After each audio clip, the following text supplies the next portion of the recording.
to Encounter Wargaming. I'm Jay, and today I'm going to be showing you guys how to make some quick and easy throw terrain, some little fuel canisters or crazy toxic chemical canisters out of simple water bottle caps.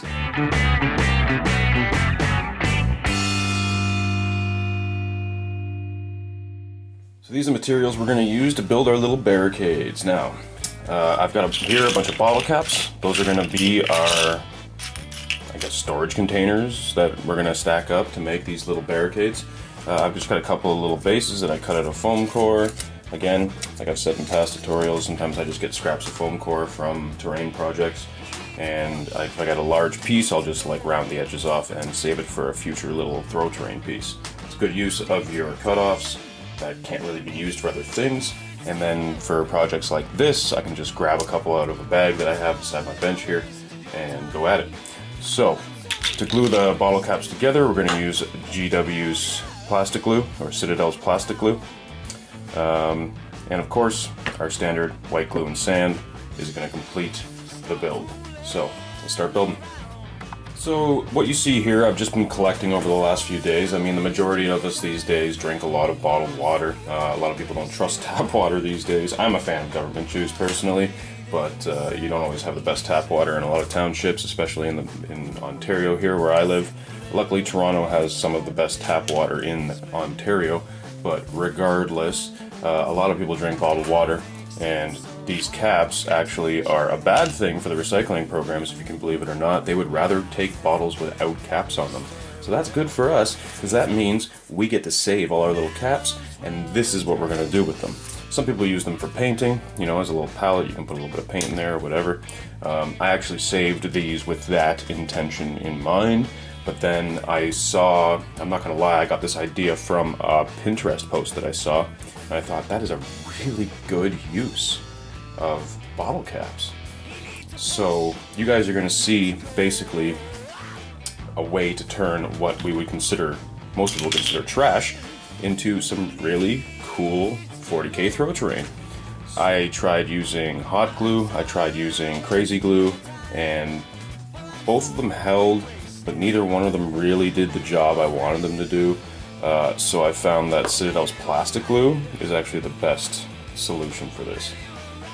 Now this plastic won't adhere the way the gray plastic or colored plastic nowadays that most model kits are made from, because it is a very different consistency than the other plastics, but this plastic glue will hold them together at least enough that, you know, we can stack them up, make some nice little barricades, and then by the time we throw our paint and sand and protective coat on top, they should hold together quite well through normal wear and tear of gaming. So, all that being said, the next step is just simply to glue my bottle caps together. Now I've got a couple of different brands here actually. I've got these ones that kind of flare out, and then I've got these ones which are kind of more straight. So I want to make sure that I match those up with each other, because if I have one that flares, whoop, almost threw it across the room. Got one that flares out with one that's straight, it's obviously not going to fit quite well. Well, actually that doesn't fit too bad. But you want to make sure you keep to the same type of cap, because you don't want any issues. And all it is, I'm just going to put a little bit of plastic glue. Again, plastic glue is pretty expensive, and in fact, I'm just noticing that this bottle's running pretty low. So I want to be sparing with it. I just want enough that it will hold my piece together, so I'm just going to kind of put it in like 4 points kind of thing. And then just kind of line these guys up. Now, another thing with plastic glue is you have to kind of hold it for a minute. But if you line it up properly, you can actually set it down and just let gravity do the work. So long as, now your easiest way to line up all the edges I've found is just to take all your fingers and go around the piece like this. And that way you've literally got 5 points lined up, and there you go. That's your little container. So I'm just gonna go nuts and start gluing. Let's go to Rome, let's go to Rome, let's go to Rome. I'm very excited. We'll see all the sights just like that show you like on HBO. And if we're leaving tonight, I'll be right behind. Oh no. Cool, so all caps didn't quite make as many containers as I would have liked. So I'm just going to go around and collect a few more, and then build a few more of these guys off camera. And then what we're going to do is we're going to let that plastic glue harden, because plastic glue does take a little while to sort of harden and adhere and dry. So I'm going to wait a few hours. I'm going to, like I say, go around the house and grab a few more of these bottle caps and do a few more off camera, and then I'm going to show you the next step. So now that our plastic glue is pretty much dry, I mean, it's still a little tacky, but I mean, I'm trying to get this done, so they're held on well enough that I can't pull them apart at this point, so that's good enough for me. Now I've got my hot glue heating up over here. I've been heating it up for a minute or two just to let it warm up off camera, and then I'm just going to use the hot glue to sort of glue them to the base as well as glue them to each other. Obviously, I apologize for not mentioning the hot glue in the materials section of this tutorial, but if you've been watching my terrain tutorials long enough, you know that I use hot glue a lot. So I could glue these to each other with the plastic glue, but again, I want to use it sparingly because I am not only almost out of plastic glue, but the stuff's expensive. So the problem is the plastic glue will not glue it to the foam core. So this hot glue, if I just put a dab, I can glue it on. Dab, dab, dab, glue them onto each other. And I want to grab Jim Bob here just to show you guys. This is Jim Bob. He's the little space marine I use for pretty much all my terrain, just to make sure I got the scale, I got proportions right. And as you can see, one of these barrels kind of goes just up to his kneecap. If I stack it too high, it'll go just above his shoulder, which is great because that means technically your standard Space Marine is going to be able to see over the barrels stacked too high, but he won't be able to shoot. But it means that he will, however, get that nice +1 armor save. Now, if I space them out, I've found, just move him back a bit, just to show you guys what I'm doing here. If I, let's say, take 5 of them here and put little spaces in between, it actually leaves me enough space that the model is still fully covered and his bolter can just see out. And looking at it dead on, like right now, obviously you can't see from the angle the camera's on, but I am looking at it straight at the Marine, and all I'm seeing is a head, a torso, and a bolter. His shoulders, his arms, his legs are all fully covered in that little window there, so this is going to be great for providing a few models at least. So obviously we won't be able to fit too many models on this piece, but you know, a combat squad of 5 will be able to get their +1 cover save. So that all being said, I'm just going to go crazy and glue these on. And all that is a dab here. Boom. Stick. Next. There we go. Again, I want to leave just a little bit of space between them. Put that one over there. And I think I'm actually going to stick this one more this way, so that we can kind of get a nice coverage.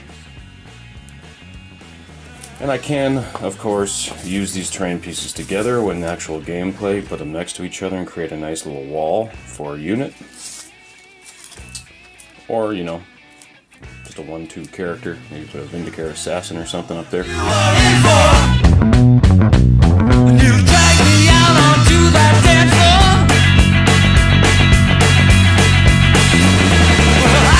Now, for lapping them, I just want to put it on the edges rather than in the center. The other ones I was putting the glue in the center. This one I want to put a dab on each edge, kind of like that, so that way it'll just kind of grab me.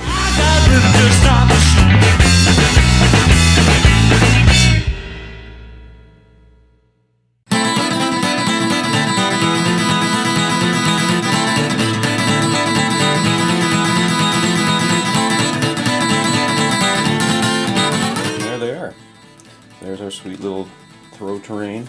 This creates a nice little wall you can use as a barricade or what have you. Provides that nice little cover for the dudes. And down here, this one that I stacked 3 high. I don't know if you can really see. Here, I'll hold the guy on just to show you through the camera. You can still see his head. You can still see his bolter through that little hole. So that's perfect. And we're just going to leave those for a second to harden. One quick tip, which I didn't anticipate when I first planned out doing these, is that a stack, especially this high, is actually kind of flimsy, especially on the foam core. So what I'm going to do is I'm going to take my hot glue, since I had it out anyway, and actually I've switched to a higher temperature glue this time. And I'm just going to kind of fill in around the sides of the very base pieces. And with the high temperature stuff as opposed to the low temperature stuff, what it'll do is it'll, as you can see there, it's actually starting to run down onto the terrain piece, onto the base of the terrain piece, I should say. And that way it'll create like a nice smooth transition to the ground, but it'll also make them look like they're somewhat submerged in the dirt, like they've been there for quite some time. I'm literally just squeezing it into the corner and letting gravity do the work.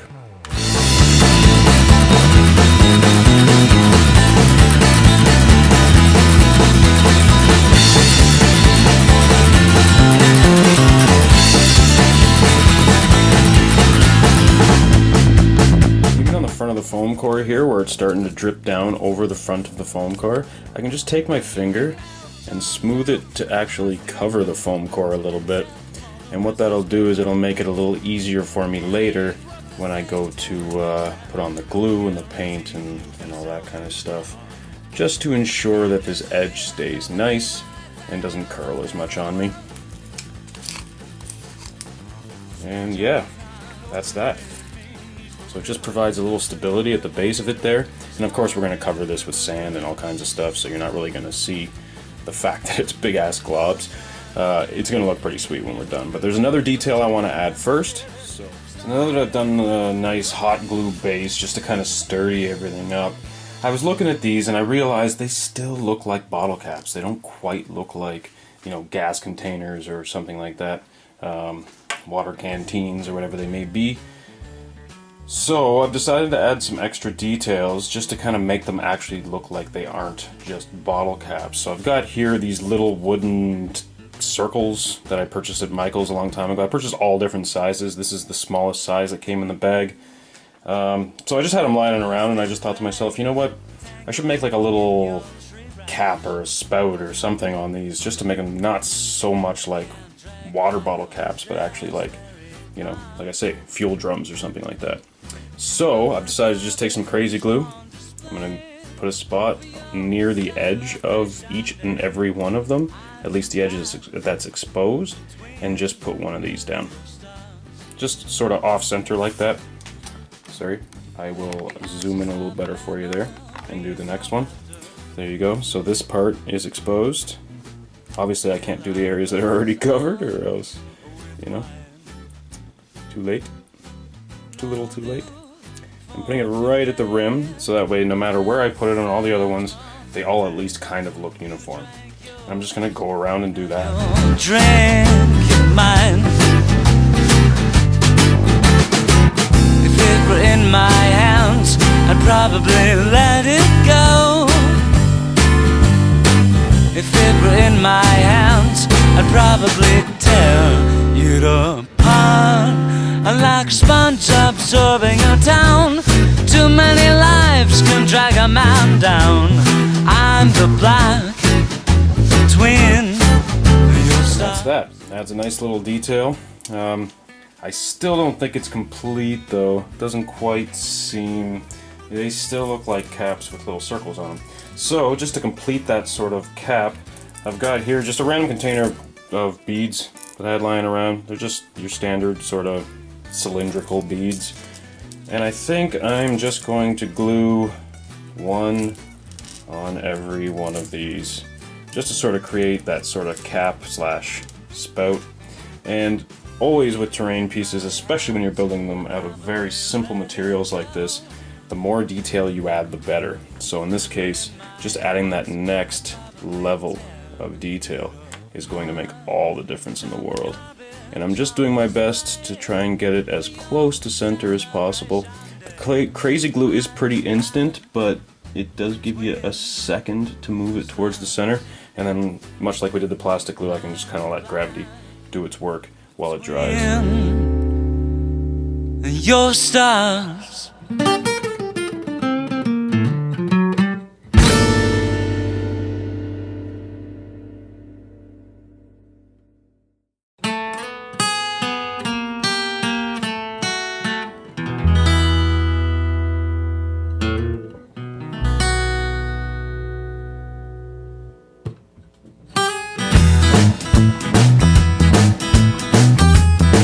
Amazing how much more interesting they look just with that one little addition. They're going to look way better once they're painted than they would have with just being bottle caps. So now that I have pretty much built my entire thing, I'm just going to give it a few minutes to let that crazy glue harden. Even though it has tacked, before I go and put sand and stuff on, I just want to make sure that that crazy glue isn't still sticky. I'm just going to take a little PVA glue, put it out in my palette here, and this is the stage where we're going to put sand on the base of these. Actually, that might have been a little too much, but that's okay. That's why I buy a big jug like that of it, so you can use it. You don't have to be so sparing with it. And more or less, I'm just going to pick up the piece and go around and cover up all of this hot glue, all the hot glue areas. As well, I'm going to make sure to get lots onto any exposed foam core. Anywhere there's exposed foam core, I don't want any exposed foam core by the end of this. And I'm more or less just going to go around and paint everywhere I think it should be. Like to roam around the street, living Papa's well. Well, everything's a box inside a box, inside a box, inside a box, inside a box, inside a box, inside a box, inside a box, inside a box, inside a box, inside a box, oh, inside a box, inside a box, inside a box, inside a box. Well, everything's a box inside a box, inside a box, inside a box, inside a box, inside a box, inside a box. So that's most of at least the outside of this barricade, or I should say the side hopefully your enemy is on, not the inside. And I'm just going to take my piece of paper here. The reason I have this is just to catch any extra sand that falls off, and so I don't waste it for later. I'm just going to hold this guy over the piece of paper and literally just dump my playground sand right on there. Bam. Cool. Trying to stay on the paper as much as possible. Like I said, just to decrease waste. Because once I bang it off like that, just take my finger and clean up any of the little glue globs off the bottom. Bam. And then I can just take this. Now, before putting it down, I put a crease in the center, just so I can easily, I'll show you on camera, just so I can easily funnel it back into my container. And now, to do the inside. I take one to cool down and one to wake up, one for the madness, but one is not enough. There's something up ahead, maybe an exit out of this place. Well, let the missiles misfire, mutate, it's so meaningless. Laugh at the debris of our stupid life. Alright, now that I've got most of the piece covered, I'm just going to go around and find any areas like right here where I put some hot glue and it is still apparent. I'm just going to cover that in sand. Looks like, you know, kind of settled around the top here where they meet. Clearly these things have been sitting on this battlefield for quite some time. I'm cool with that. Oh, sorry. Didn't mean to take it off camera there. Cool.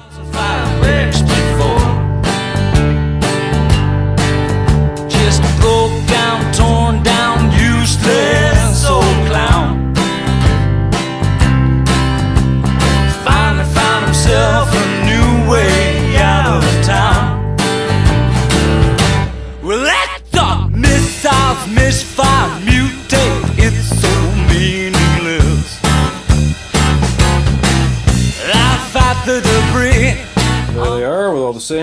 so I'm just going to leave that for a few hours to dry, and then we can actually start painting them. Barricades are looking pretty sweet, and we're almost done. There's just one more touch I want to add before I start painting this, and that's basically, I just thought it would be pretty cool if like 2 or 3 of them leaking, just for that nice little added touch. So for that, what I'm going to do is I've got my glue gun here, and I've got it set on high. This glue gun particularly has a high and low setting. The reason I'm putting it on a high is just to increase the fluidity of the hot glue at this point. So I'm just going to pick a couple that I think would look really cool if they just had like a puddle leaking out of them. And the first one that obviously grabs me is the one that's knocked over here. So I'm literally just going to like squeeze a crap load of glue out and just let it drip down the piece on its own from the nozzle of the container, of course. And if it doesn't gather much at the bottom, I can actually just squirt a bit more and it will spread out.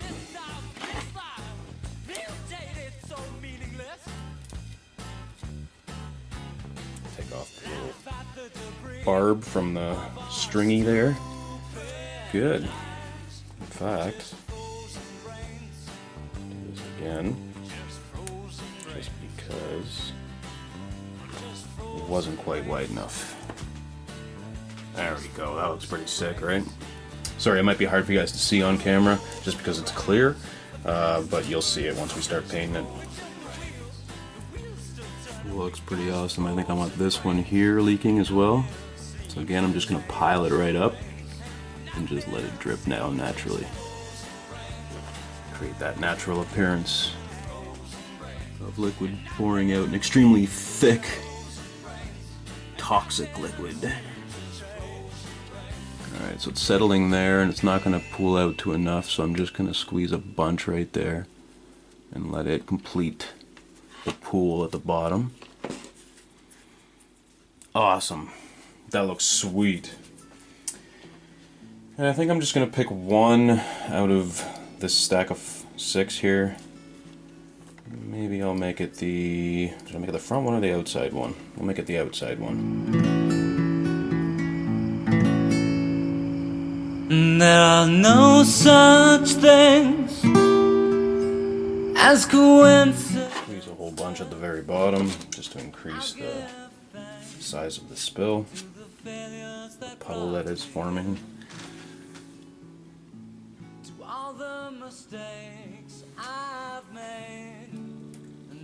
As it's drying even, I'm just going to tilt it a bit this way so it doesn't run off the piece, and instead spreads out a bit.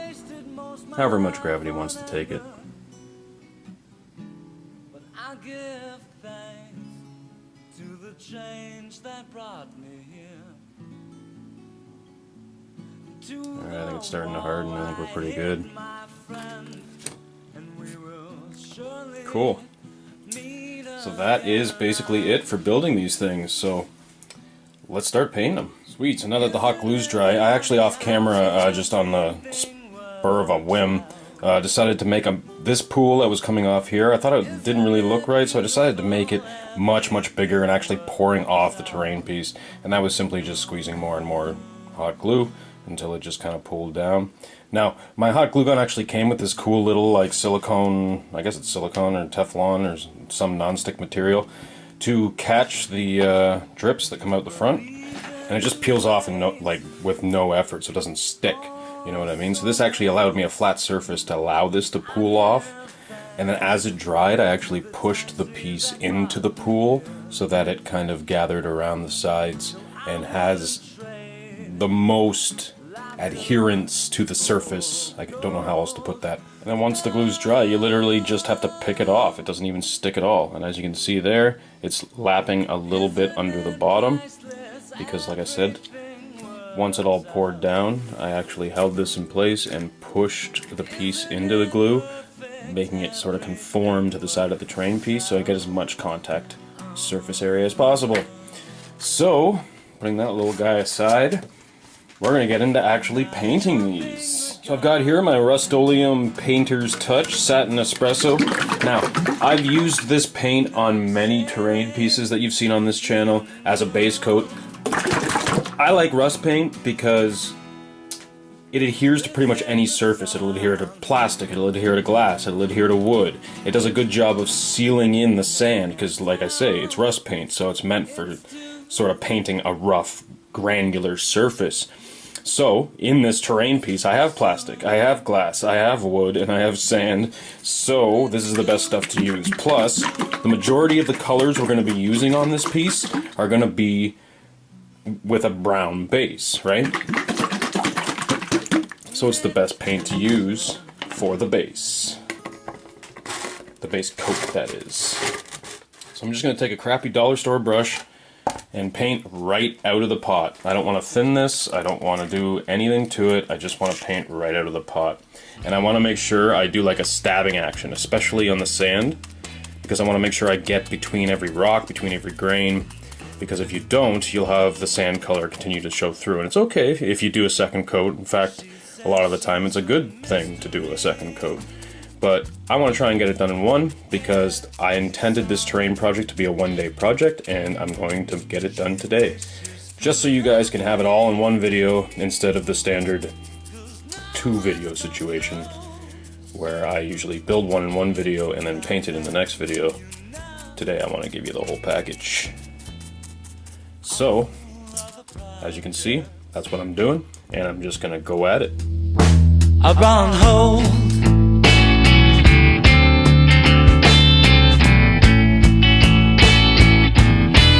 Well, I had other women on my mind. Well, these are the women to not wait in line, 'cause I'm letting you know. That's them brown. Now that our rust paint is dry, we can actually start really painting these things. So to start, actually there's a couple of things I will mention before I get started. If you guys can see here, with the brown, I've got a couple of white cracks here. Now there's a little pro tip. I didn't wait long enough for the glue that was underneath the sand to dry before I put on the rust paint. Mainly because I was just trying to get these done. Like I say, I wanted this to be a terrain project in a day, so I wanted to get them done in one day. And I guess I rushed a little bit. So, to take a suggestion, wait for the glue to dry fully. Maybe even leave it for a full day before you start putting on the paint. And then you might even have to wait another day after you lather on the paint to start putting on these base coats. I've done it very quickly here, and so that is mainly the biggest mistake there, of doing things way too quickly. But I'm not going to cry over that right now, because after I paint these barrels the way I want them to be, I'm going to have to touch up the brown where the metal meets the dirt anyway, because obviously I don't want my dirt to be silver. And I'm going to be using washes and stuff, so they're going to pour all over the base and stuff. So I'm going to have to touch up the brown anyway, and I'll just use that opportunity to touch up these cracks here. Plus we're going to be putting static grass and things on this, so we'll be able to cover some of the inconsistencies with that. So, long story short, I'm going to start by base coating my barrels with lead belcher. Now, I don't usually suggest using expensive model paints on terrain pieces. In case you've noticed in my videos, I use craft paints, I use very cheap, even artist quality acrylics.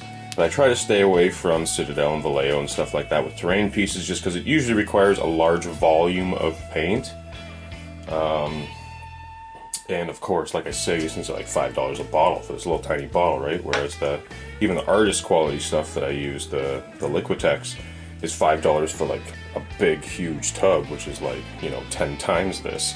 So I don't cry over using those. In this case, I've only got these two little tiny pieces to do, so I'm not gonna really worry about too much waste.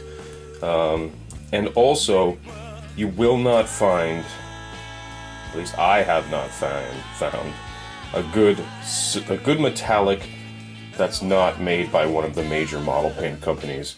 A lot of the art stores I've been to, all the artist paints, the metallics are very glittery, especially with the craft store paints and the dollar store paints. They almost have like sparkles in them, like large sparkles to the point where you can see the glitter, which is not good at all. I mean, it might look okay after you put a few layers of washes on it or something, but Yeah, I don't like it.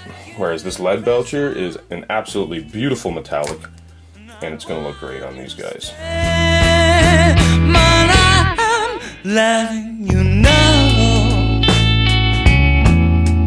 all of the projects are on hold. Whoa, whoa. Oh, yeah.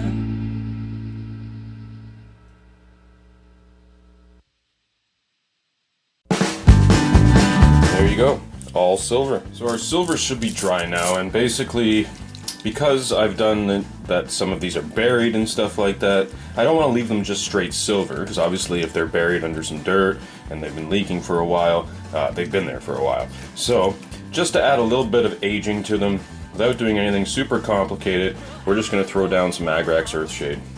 Once again, I don't recommend using expensive paints for stuff like this. Usually I use terrain washes, which are just, you know, craft paints watered down. But in this case, again, I only have a couple of these guys, so I'm not really crying about the loss of paint, and this stuff just looks so much better than, you know, watered down paint. It's just that much better. And this is just as simple as pouring it on. While getting a nice dollop on there. Don't pour it on. Just runs down the entire piece and just finishes it off, you know, gets in all the crevices, makes it look nice and aged. Cool. Way I'm talking to myself, everybody singing this song, I'm gonna sing. That boy is out of his mind. Well, if that's true, I'm telling you, at least I have a good time. Here it comes.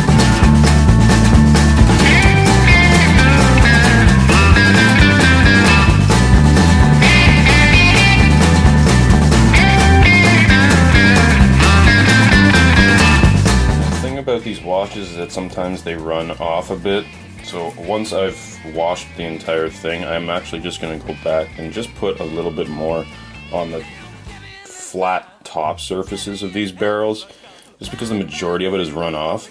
Now normally with a miniature, you want to make sure you don't get any pooling or drips and runs and stuff like that, but in this case, we're trying to make these look like they've been water stained, so believe it or not, pooling can sometimes be a good thing. Obviously you don't want it to be too bad, but we do want a little bit of it because we want it to look like it is actually a stain from liquid sitting there for a long period of time.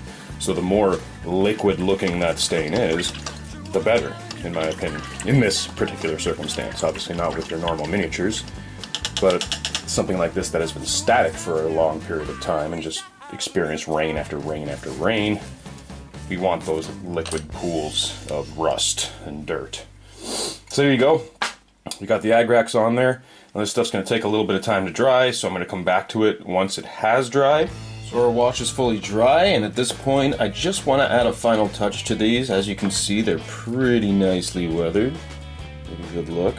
Like I said, we wanted this pooling and stuff here. It's literally to show like tarnishing from the rain.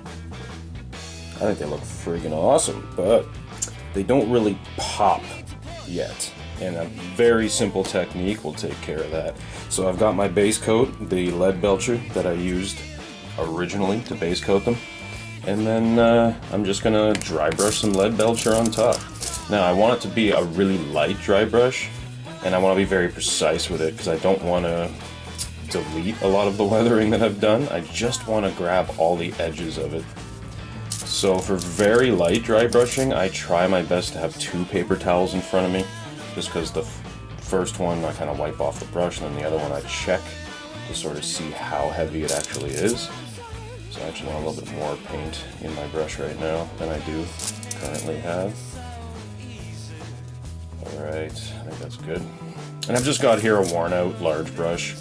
I like to use worn out brushes for terrain projects because we're using a lot of glue and various other types of paint we don't normally use on our models. Anyway, I'm just going over these on the edges, getting the top a little tiny bit, and as you can see, it doesn't get rid of all the brown, but it just brings it up You can see that one compared to all the other ones. It literally just makes it a little bit brighter, gives it that pow that we want when people first look at it. And so I'm just gonna go with this for a while. He needs a push, he needs to go. Needs routine, he needs to grow. Well, I'm sorry I wasted your time. Well, I'm sorry you wasted mine. Maybe we'll write, or maybe we'll write, or maybe we'll write. Just a quick break for a second from that. I want to just show you guys them in comparison. I hope you can see the difference on camera. You can see these ones are much brighter than these ones, right? Especially in the light. These ones are much more reflective of the LED light that I'm showing you guys right now, or that I'm using right now to show you guys these. The difference is apparent, right? So let's just keep going.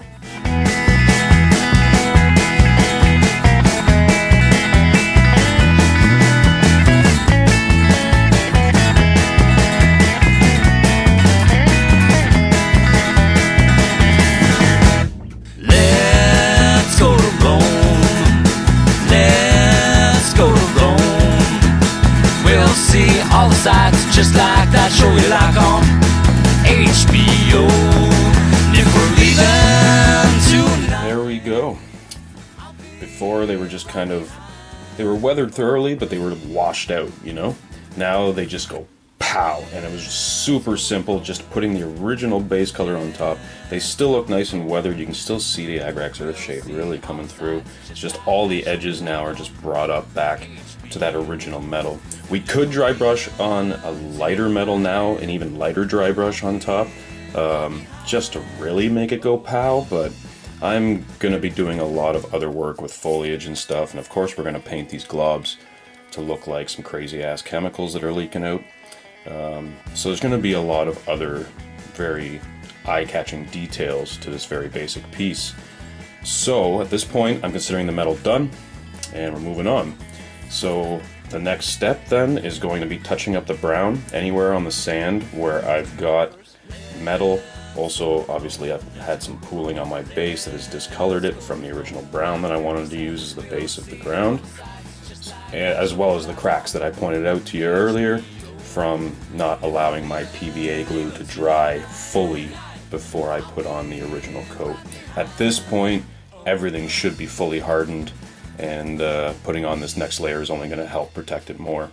So I'm going to go back to my Painter's Touch Rust-Oleum paint and just touch up the cracks, touch up the pools, paint the metal brown again, and we'll come back to you when I'm done that. So now that our brown rust paint is fully dry again, we're just going to finish these off with a couple of dry brush layers just on the dirt. Now I want these pieces to match the recent ruined building that I did. I'm going to try and tie most of our random terrain tutorials into that aesthetic, just so that eventually, as these tutorials progress, because I'm always making terrain, we will, at the end of it all, have a table, a coherent table that we can play on. So, from all you watching at home, that means that if you follow all my terrain tutorials, you will yourself have a playable table. So, anyway, just like we have done in all the past terrain tutorials, we're going to dry brush on my Liquitex Yellow Oxide and then the Liquitex Unbleached Titanium. So, let's just do her. I ran till my pen explodes. Like it really fucking matters what I have to say. Like it matters how the story goes. If you don't have the look they're looking for today, they're killing the muse, and they're killing music.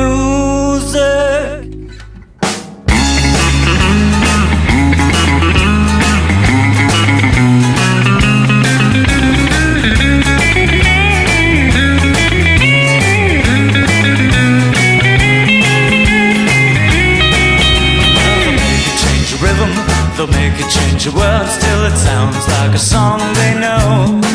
Like it really fucking matters what you have to say. Like it matters how the story goes, as long as you all look and sound the same. They're killing the muse. And that's how easy it is to paint awesome looking terrains. Now that all our dry brushing's done, the final step is just to paint these crazy little globs that I made, just for some added color.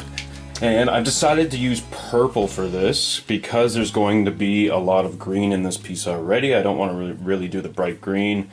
And then I thought about other colors, orange, red, yellow, all would be kind of silly. I think purple is going to look awesome because it's not only going to like contrast the green, being, you know, a pretty much opposite color. Not fully on the other side of the wheel, but, you know, pretty close.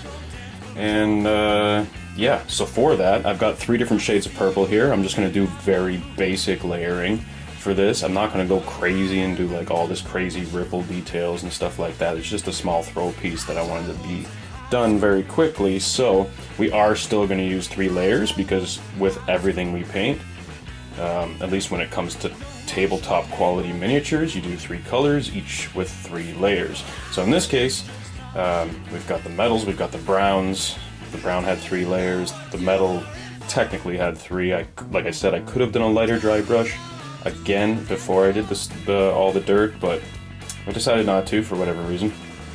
So, long story short, I'm going to start with my African violet, and I am going to base coat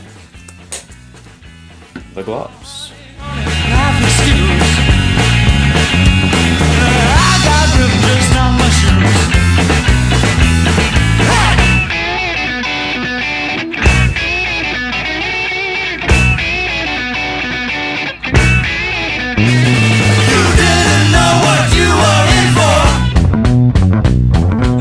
Got a nice purple base for that, a nice deep African violet.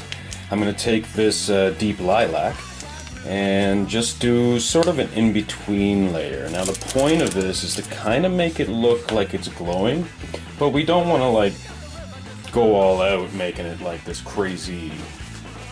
The point of this tutorial is that I want to show you some basic techniques. This is for especially for people who are new to the hobby and find terrain building very overwhelming. That's what I gear you towards in my videos, is learning to do things very basically. So this is like probably the most simple way to do this. Just 3 basic colors.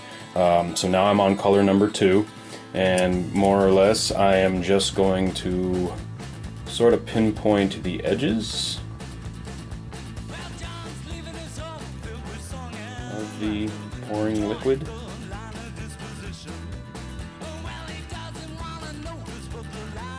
Working my way from the outside in.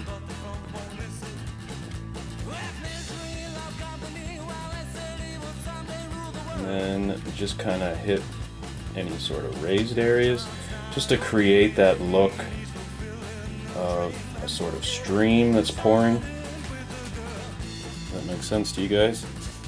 Now, normally I would, when I'm doing layers like this, I would mix water with my paints to thin them out. The thing about this dollar store stuff is it's actually pretty thin to begin with, so I'm not that worried about it. Plus, like I said, we're not painting this Golden Demon quality, it's literally throw turning. So at this point I'm just kind of going around the edge, and this will create the appearance of it being shallow near the edges and deeper towards the center.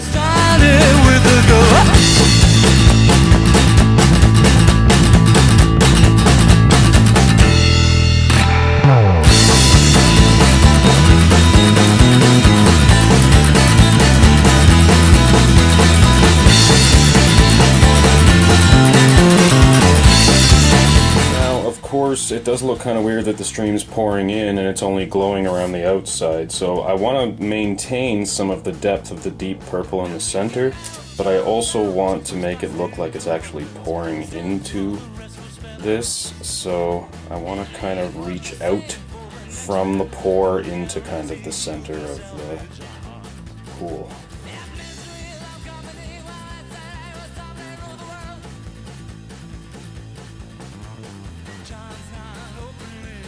And there we go. That's a good start.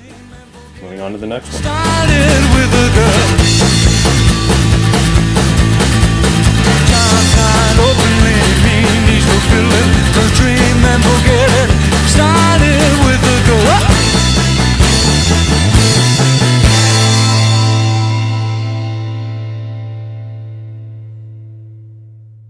Luckily, this paint dries very quickly, so I'm going to go right on to the next color. And that is the lavender. So, give it a good shake.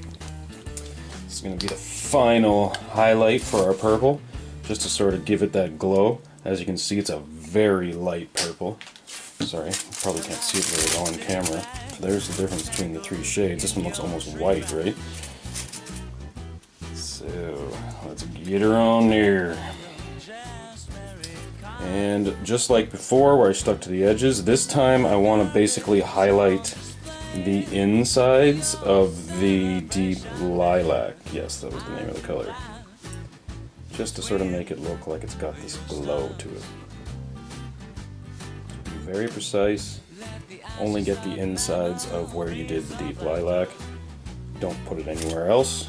And it will just literally take that color and make it go whew, like a comic book right in your face. Pow!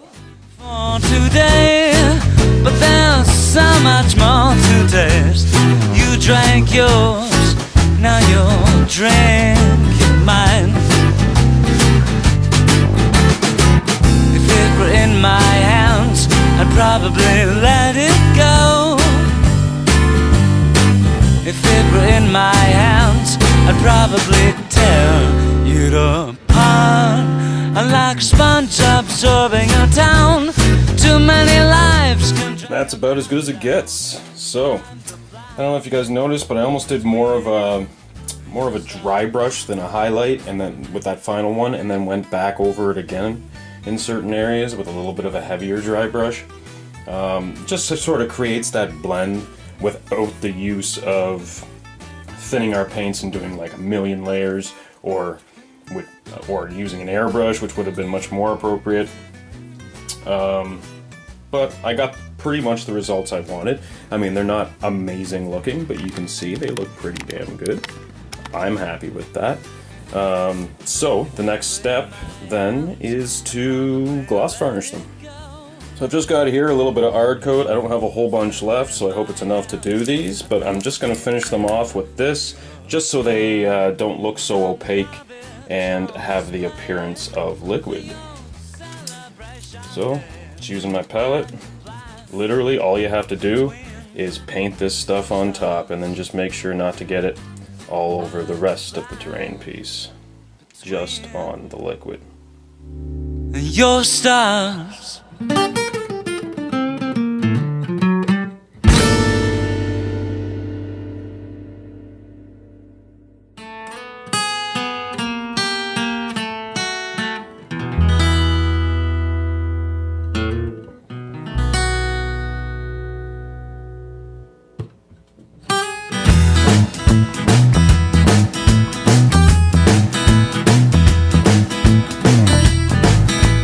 There we go. Super easy. Just a little bit of gloss on there just to make them really look like liquid.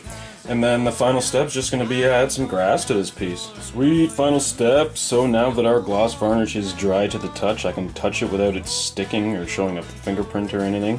That's great. That's how I know that it's hardened and it's good to go. And the reason I want to make sure of that is because this next step, we're putting on static grass.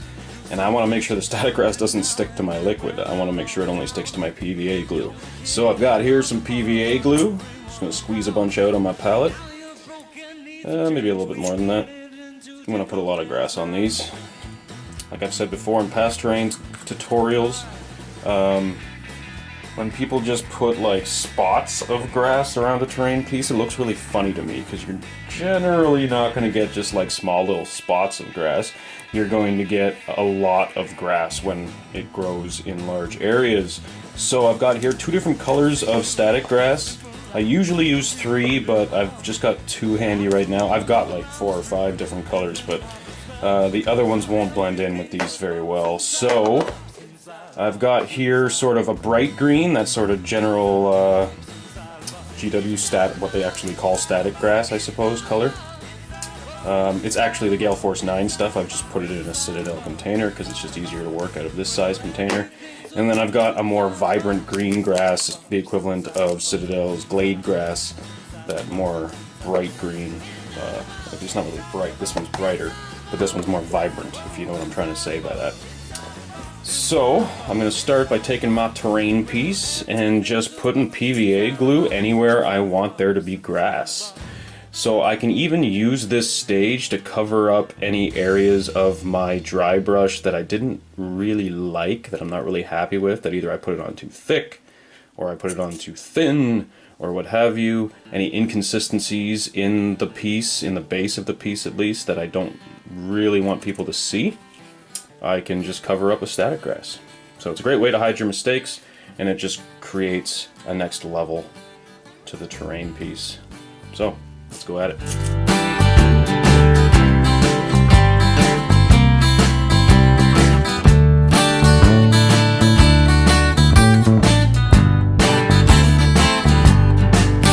Well, we built the fire's still burning. We built the wheel's still turning. Cool. I think that's good for this one. So I'm actually going to show you from this side of the terrain piece, just because there's much more glue surface area here. I'm going to take my light grass. Now again, I've gone over this in past tutorials, but I'm going to go over it again. I've got the light color that I want less of on the terrain piece, and I'm just going to kind of sprinkle it in patches here and there around the piece. Not the majority of it, just patches.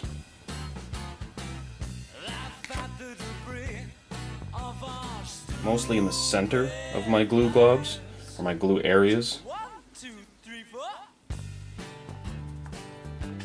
Cool. And then I'm going to take my more vibrant grass. And actually for this I should be doing it over a piece of paper, like I did with the sand, just to ensure that I don't waste my grass, especially with the one that I'm using in a larger amount. It's gonna spill off the terrain piece as I sprinkle it, so I want to make sure I have one of these to catch the excess, and just cover the rest of my PVA with this color. Get it on there real heavy. Don't worry if you're putting a whole lot on there, because we got that piece of paper to catch what doesn't stick, and we'll just pour it back into the container when we're done.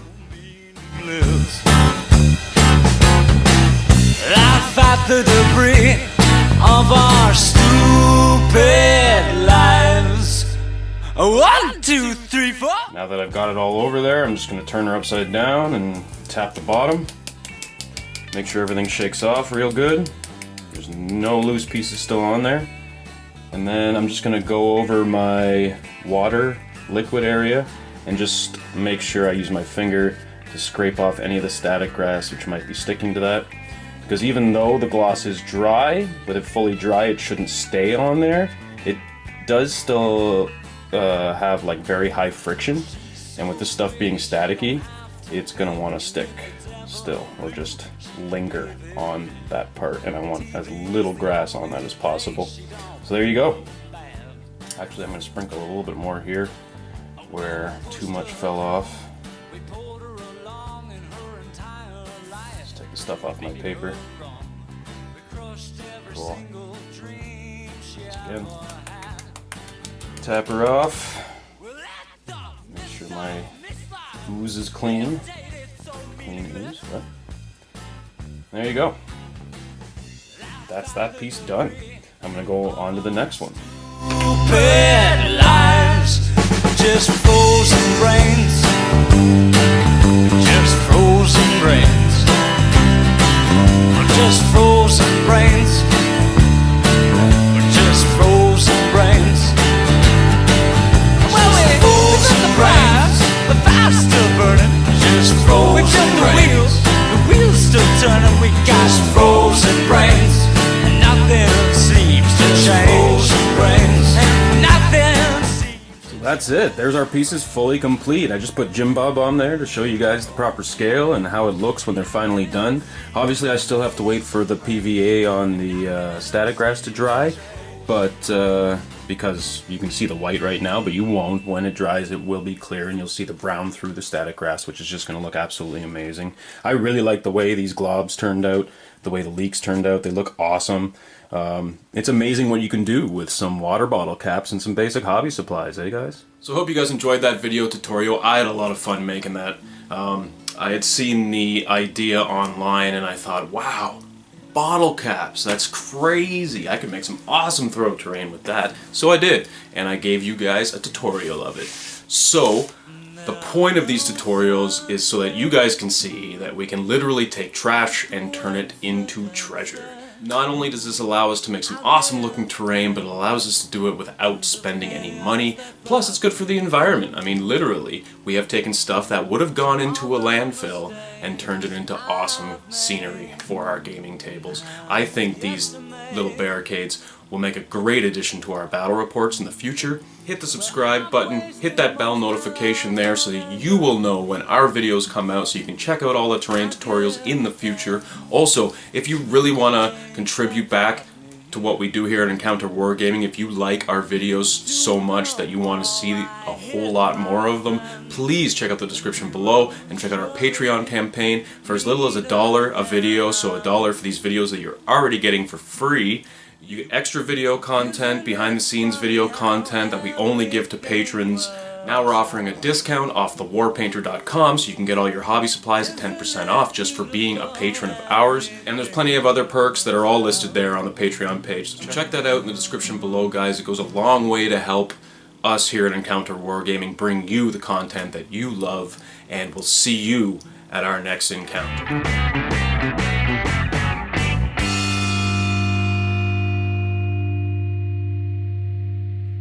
Like a monkey in a rocket on its way back home. Okay.